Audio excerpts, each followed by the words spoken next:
এই যে আপনারা দেখতেছেন যে ফুলের এবং কি ফুলের গাছটি, এর নাম হচ্ছে জবা ফুল। এই ফুলের আপনার এই গাছটির দ্বারাই অনেক কয়েকটি রোগের সমাধান হয়ে থাকে। এখন আপনারা অনেকে ভাবেন যে এই ফুল দিয়ে কি আবার ওষুধ হবে, কেমন ওষুধ হবে?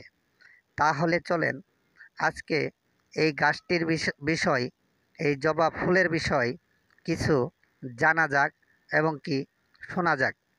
তাহলে চলেন বিস্তারিত যাই যে আসলে এই গাছ দিয়ে কী রোগের ওষুধ হবে।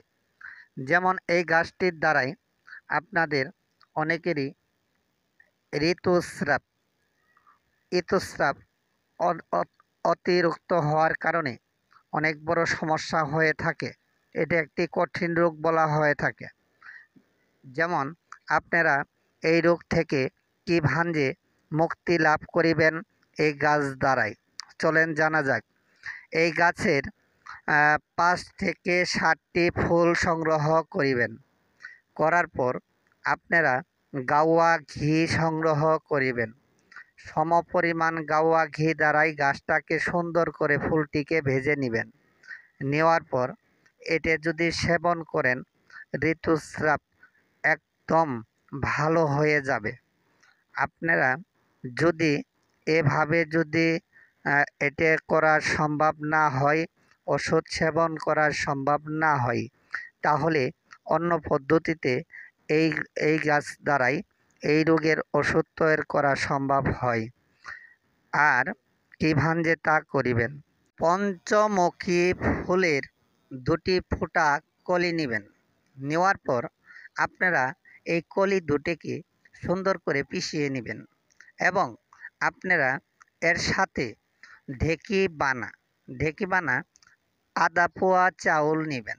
নেওয়ার পর এই চাউলটাকে সুন্দর করে ধুয়ে নেবেন।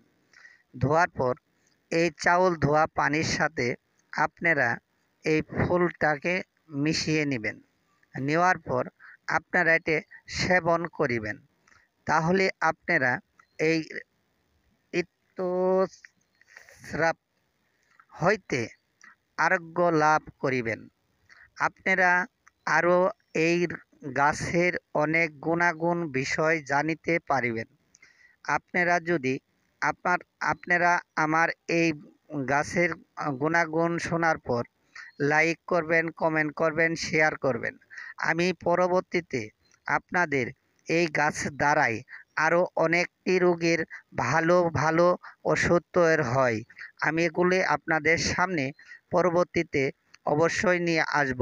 আপনারা আমাকে লাইক কমেন্ট করে সহযোগিতা করবেন, ফলো দিয়ে পাশে থাকবেন। ধন্যবাদ।